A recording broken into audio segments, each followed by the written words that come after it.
Countdown for blast off. X minus 5, 4, 3, 2, X minus 1, fire.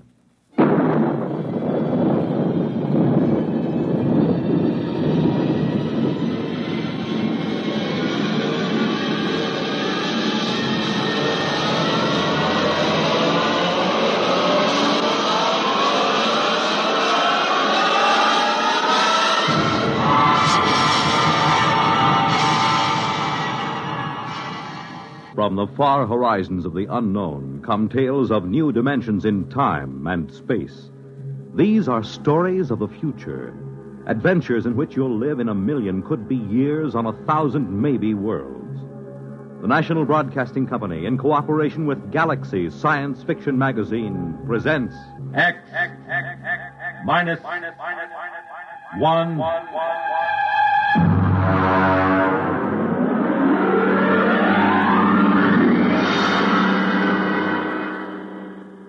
Tonight, The Reluctant Heroes by Frank M. Robinson.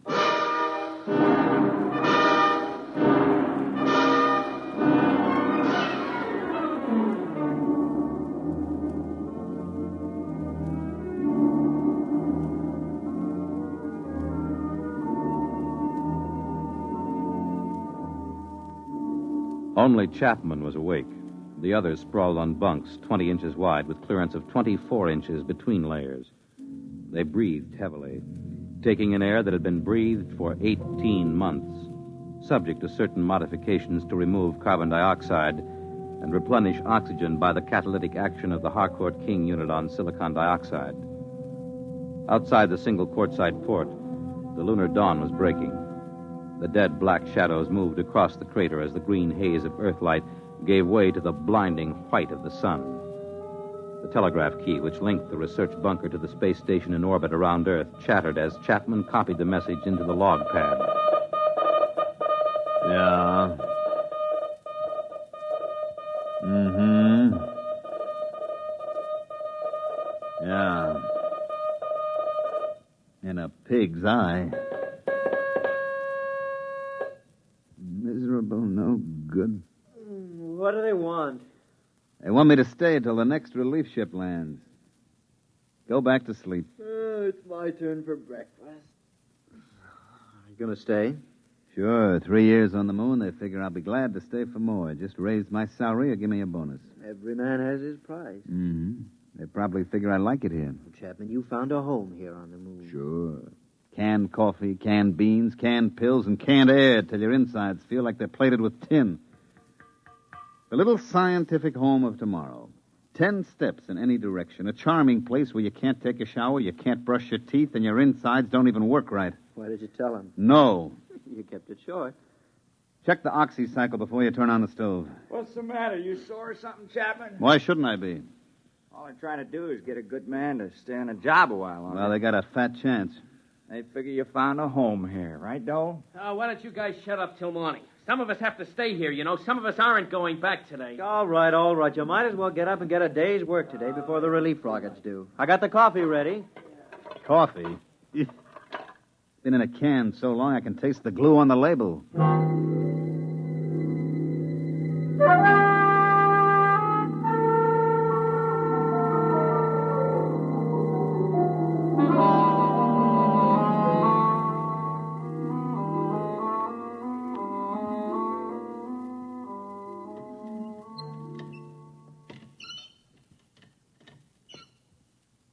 Why don't they send up an oil can? These elbow joints make me feel like the Tin Woodman in The Wizard of Oz. You can't lubricate vacuum seal joinings. Let it squeak. At least it doesn't leak air. Get that back. That Doug for me, will you, Donnelly? Lean over, you fat slob. You put on 3 more pounds, you won't get off the moon. You won't get through the airlock. Yeah. Hey, chap, do you think we ought to radio the space station and see if they've left there yet? I talked to him on the last call. The relief ship left 12 hours ago. They should get here in about 6.5 hours. Chap, you know what I'm thinking? You've been here twice as long as the rest of us. What's the first thing you're going to do once you get back? I don't know. I guess I was trying not to think about that. I haven't been here 3 years like you have, but I've got plans. What are you going to do? Well, I'm going to rent a room in the Hotel Astor over Times Square and just sit at the window and watch the people on the street. And I think I'll see somebody. What somebody? Oh, just somebody. What are you going to do, Donnelly? Well, I'm going to do something practical. First of all, I'm going to turn over my geological samples to the government. Then I'm going to sell my life story to the movies. And I think I'll get drunk. How about you, Julius? Well, first, I'll get rid of my allocations to the expedition. And then I think I'll go home and see my wife. Then I'll take off my spacesuit. I thought all members of the groups were supposed to be single. They are, and I can see the reasons for it, but who could pass up the money the commission was paying? If I had to do it all over again, me. Hand me a fishbowl. You know, chap, it won't seem like the same old moon without you on it. Like they say in the Army, you never had it so good. You found a home here. All right, button up. And remember to check your suits for leaks and check the valves of your oxygen tanks. I've gone out at least 500 times. You've checked me every time. And I'd check you 500 more. It only takes one mistake. And watch out for blisters under the pumice crust. You go through one of those, and that's it, brother. Okay, I'll check. Klein, I never knew you were married. There wasn't much sense in talking about it. You just get to thinking, and there's nothing you can do about it. If you talk about it, it just makes it worse. She let you go without any fuss, No, she didn't make any fuss. I don't think she'd like to see me go either. At least I hope she didn't. You got a girl back home? Yes. No, you never mentioned that either. For the same reason you didn't mention your wife. You get to thinking about it. You got to get married when you get back? Yeah. Hurry up, will you, Klein? I'm sweating. Somebody ought to build in underarm sprays and spacesuits. Chap, why does somebody have to stay here for stopover? Lots of reasons. You can't get a whole relief crew and let them take over cold. They have to know where things are, how things work, what to watch out for. Then, because you've been here for a year and a half and you know the ropes, you have to watch them to see that they stay alive in spite of themselves. Why was it you on the first trip? You're not a scientist. No, I was the pilot on the first ship. When it occurred to us that someone was going to have to stay over, I volunteered. I thought the others were so important that it was better they take their samples and data back to Earth when the first relief ship came. You wouldn't do it again, though, would you? No. You think Dole will do as good a job as you did? He volunteered. Yeah, he volunteered because he thought it would make him look like a hero. I've lost 3 years up here, and I don't intend to lose any more. Okay. Check your valve. All right, check.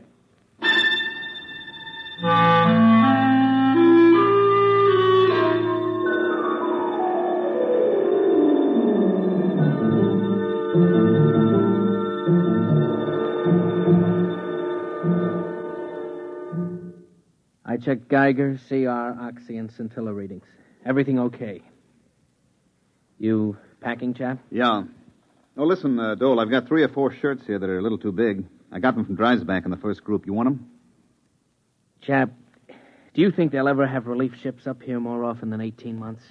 I mean, considering the advance No, I don't. Not for 10 years. Fuel's too expensive and the trip's too hazardous. Why, on freight charges alone, you're worth your weight in platinum when they send you up here. Won't be so bad. There'll be new men up here. You'll pass a lot of time just getting to know them. Yeah. Listen, chap, I'm engaged back home, you know. Nice girl. You'd like her if you knew her. Here, let me show you. This is a picture of Alice taken at a picnic when we were together. Mm-hmm. See, it's a kind of bad angle because she's really got a better figure than that. But, well, we expected to get married when I got back. I never told her about stopover. She thinks I'll be home tomorrow. I kept thinking that somehow You want to trade places with me, don't you? You thought I might stay for stopover again in your place. Well, chap, I know you want to go home, but I couldn't ask any of the others. You're the only one who was qualified. Look, you know my father's pretty well fixed. Chap, we could make it worth your while. It would mean 18 more months, but they'd be well-paid months. Forget it, Dole. You're staying and I'm going home.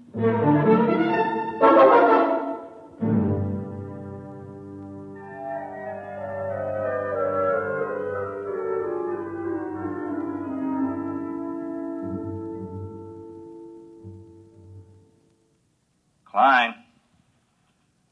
Hey, Klein. Yo, Where are you? about 10 yards off the trail. Come out of the shadow. I've got a meter jammed over here. You know the regulations. Chapman will kick like a steer. Keep inside at all times. I'll only be a minute. I've got a short circuit in my instrument. Time for 10-minute check. I've got my hands full. My valves are all right. I know it. You know it. But the book says valve and leak check every 10 minutes. Hey. Come out. What? You see a flash? Where? Past Camel's Hump. There. What is that, Northern Lights? No. No, come over here, you fat geologist. Oh, what's the matter with you? That's the relief rocket. Come on. Hey, where you going? I'm going over to the ship. Breathe some air that's a little less used. You think we ought to? Chapman said to stay. Forget Chapman. We're going home. I want to see that beautiful ship. Come on. Well, how about the 10-minute check? Just a formality. Forget it. This is Christmas and 4th of July roll into one. Okay, let's go. I can just taste some clean, fresh air. We gotta see it when we top the hump. Well, maybe we better check. Wait a minute. I'll swing my gauge up. Donnelly, Yeah? how long have we been out? Oh, about a half hour. Yeah? Well, look at your gauge. Well, what do you want? Oh. If we'd started for the rocket, we never would have made it. We would have strangled halfway down the hump. Come on, we better get back to the bunker.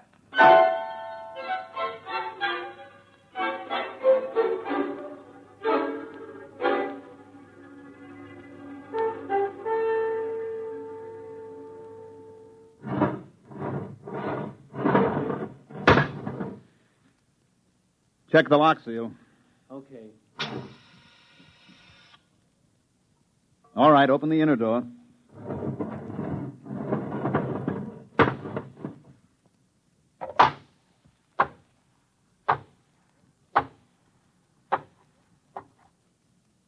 Close the lock.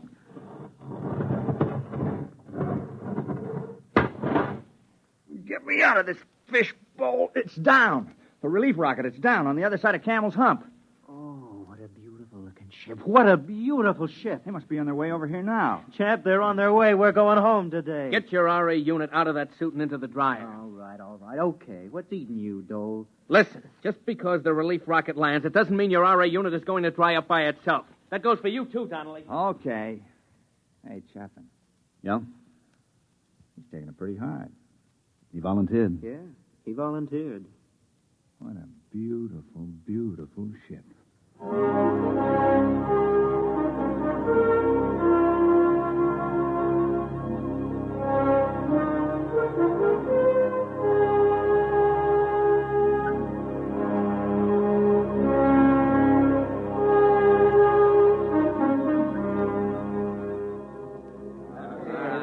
Hey, listen, what happened to Pittsburgh in the series? That's all I want to know. Yeah, Washington But if Halstead's still teaching at the university, who took over his seminar at the East? Hey, look what we got here. Chap, come here. What's the matter? Hey, look what this one's got, a box. Yeah? Look inside, dirt. Ordinary dirt with grass.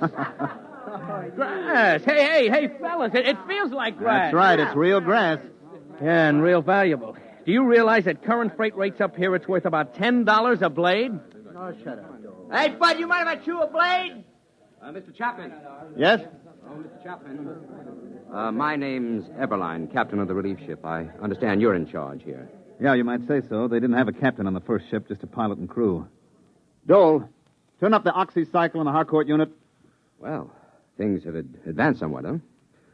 Look, Mr. Chapman, is there any place where we can talk together privately? Well, come around the corner of my locker. It's about as private as we can get. Oh, good. What's on your mind? I've always wanted to meet the man who spent more time here than anybody else. You mind if I smoke? You better ask Dole. He's in charge now. Oh. You know, we have big plans for the research station here. Oh? I haven't heard of any. Oh, yes, big plans, big plans. They're working on unmanned open-side rockets now that can carry cargo. Sheet steel for more bunkers like this. Mm-hmm. Enable us to enlarge the unit. Have a series of bunkers all linked together. Make good laboratories and good living quarters for you people. Have a little privacy for a change. Well, they could use a little privacy up here. Oh, they could. Well, that's one of the reasons I wanted to talk to you, Chapman. The commission talked it over, and they'd like to see you stay. They feel if they're going to enlarge it, add more bunkers, and have more men up here, that a man of practical experience should be running things. They figure you're the only man who's capable and has had that experience. Is that all? Well, naturally, you'd be paid well. I don't imagine any man would like being here all the time. They're prepared to double your salary, maybe even a bonus in addition. They want you to have full charge. You'd be director of Lunar Laboratories. Oh, a title, too. Well, the commission said they'd be willing to consider anything else you had in mind. If it's more money... The answer is no. I'm not interested in more money for staying because I'm not interested in staying. Money can't buy it, Captain. Look, I'm sorry. I'm afraid you'd have to stay up here to appreciate that. I'm afraid you don't understand the importance Captain, of this. Come over here to the port. Yes? Now look out there about 100 yards. You mean where that mound of stones? That's right. We made that cross out of condensed milk cans slid over iron bars. When you get out there, you can still see the footprints in the pumice where we gathered around. It's more than 18 months ago, but there's been no wind to wear those tracks away. They'll be there forever. Oh, I see. Well, who was it? Dreisbach? Or Dixon? Dixon. We never got Dreisbach out of the crevasse in Taco.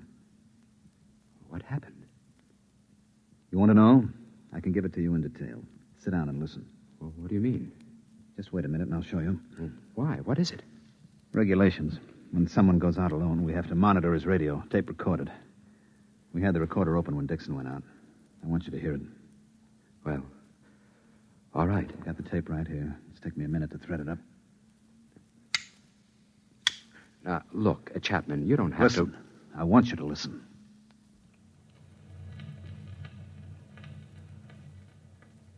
Moon, moon, great big silvery moon, won't you please shine down on me, moon, moon. Regulations. He had to keep saying something so we know he was all right.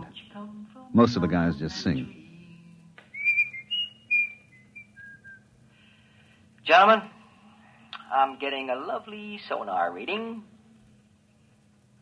Hey, if anybody wants to set up a tombstone concession on the moon, this is the spot. Lovely marble, granite, and rock suitable for lobbies here. It's that old devil moon that... He should have been making a 10-minute check on his oxygen level. He was a good kid, all wrapped up in science. Being on the moon was the opportunity of a lifetime. He thought so much about it that he forgot a lot of little things, like how to stay alive. This was the day before the second group came. All right, gentlemen.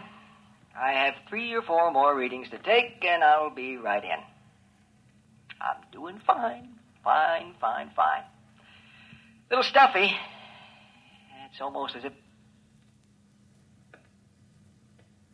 Hey, somebody get a fix on me, huh? How far am I from the bunker? Must have sprung a leak. When... Hey, when did I take the last 10-minute check? How far am I? It's down to 22. We took a fix. He was a half hour out. I can't He couldn't get the make valve that. closed. Listen, you gotta come out and get me. You gotta come out and get me. It's down to 22. Is somebody listening back there? Hey, is somebody listening? I figure I've got 10 minutes. Just 10 minutes. Listen, you can make it in 10 minutes. I'll meet you towards Campbell's Hump. I'll start now. Come and get me, you hear? Come and get me. Chapman? Are you listening, Chapman? Can you hear me? I'm running. Campbell's Hump. Hot. The heat. The RA unit's overloading. Can't dry it up. Gotta run.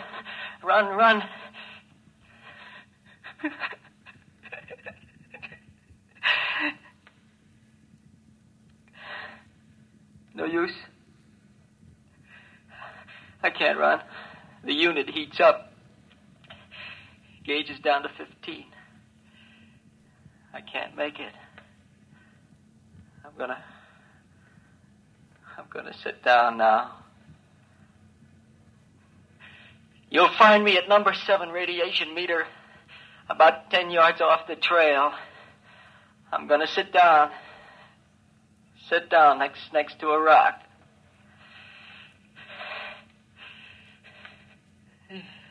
Getting dizzy.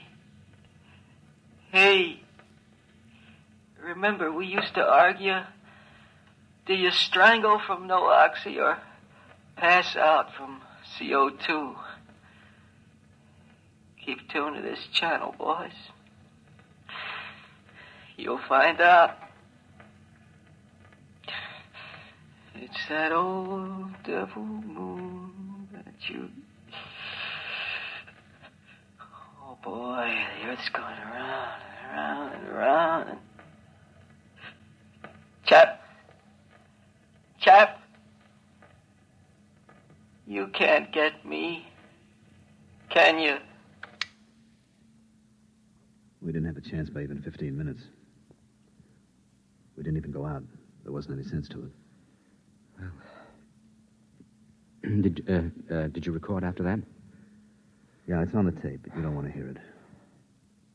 We've never played it back. That's why we want you to stay, Chapman. We don't want any more like Dixon. You don't get the point, Captain. I don't want to be the next Dixon. I'm going home now. But you're... Bob Dole is staying for stopover. If there's something important about the project or any changes, you better tell him before you go.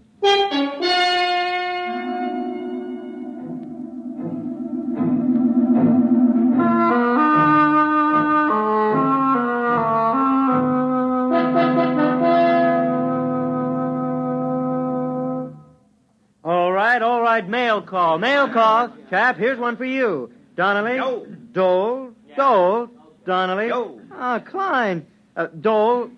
Donnelly. Yeah. Boy, did I miss an opportunity. I could have had a year's subscription to the Ladies' Home Journal combined with the American Farmer, all for half price. All right, men, all right. My departure time is an hour and a half. Hey, my sister had twins. Hey, chap, aren't you going to read your letter? I read it. It's a short letter. Is something wrong? No, there's nothing wrong. Dole, What is it, chap? get your stuff and leave with the others. What? What do you mean? What are you talking about, chap? Get your bag and let's go. I'm not going back. Well, what's the matter with you? Did you suddenly decide you don't like the blue sky and the trees? Come on, let's Look, go. Julius, I'm not going back. I haven't got anything to go back for. Was it the letter? Yeah. Dear Joe, this isn't going to be a nice letter, but I thought it best you should know before you come home. Oh. Isn't very original, is it? 3 years is a long time, and 250,000 miles is a long distance. You know what, Julius? She can look up in the night sky now and tell him how she was once engaged to the man in the moon. That's a real conversation piece, isn't it? Very funny. Go ahead, Dole. Get going. You're doing a much braver thing than you may think, Mr. Chapman. Yeah, sure.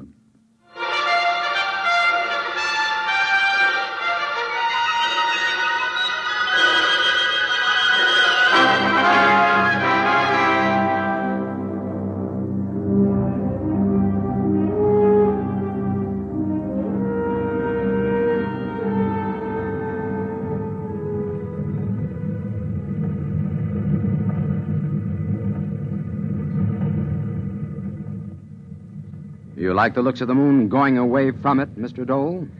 It looks a lot better this way. I suppose you'll be glad to get home. I'd rather not talk about it. They were kidding Chapman this morning. They said he found a home on the moon. If we'd stayed an hour or so more, he might have changed his mind and left after all. I'd offered him money. I didn't want to stay for stopover.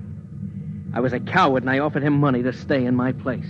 Well, we're all cowards once in a while. But your offer of money had nothing to do with his staying. He stayed because he had to stay. Because we made him stay. I don't understand. Chapman had a lot to go home for. He was engaged to be married. I know. We got her to write him a letter breaking it off. We knew that it meant that he'd lost one of his main reasons for wanting to go back. I think perhaps he still would have left if we'd stayed and argued him into going. But we left before he could change his mind. That was a lousy thing to do. We had no choice. We didn't use it except as a last resort. I don't know of any girl who would have written such a letter if she was really in love with a guy like Chapman. No matter what your reasons. There was only one girl who would have. Ginny Dixon. You see, Chapman's girl was Dixon's sister. She understood what we were trying to tell her. That the new shift had to be safe. That there had to be someone who had to take over and keep those boys alive. She understood that. Because her brother died up there. You mean he's the only one? I couldn't have done the job? Oh, look, Dole. Chapman knows how to live on the moon. He's like a trapper who spent all his time in the forest. He knows it like the palm of his hand. He never makes mistakes. He never fails to check things. And he isn't a scientist. He would never become so preoccupied with research that he'd fail to make checks, and he can watch out for those who do make mistakes. He understood that, too, all too well. It costs a lot of money to send ships up there and establish a colony. You have to have the best man for the job. You get them even if they don't want to do it. Personal lives and viewpoints are expendable. It's got to be that way. There's too much at stake. It's a cold place, the moon. You're an odd bunch of guys. You and the others in the groups. Few of you, Dole, come up for the glamour. I know. None of you really like it. And none of you are enthusiastic about it. You're all reluctant to come in the first place, for the most part. You're a bunch of, well, of pretty reluctant heroes. 18 months. He'll be up there 18 more months. Personally, I don't feel happy about that. I don't like having to mess up other people's lives. I hope I won't have to again. Maybe somehow, some way, this one can be patched up. We'll try to. 18 months. In the meantime, on behalf of the Commission and myself, I feel like a cheap, rotten heel.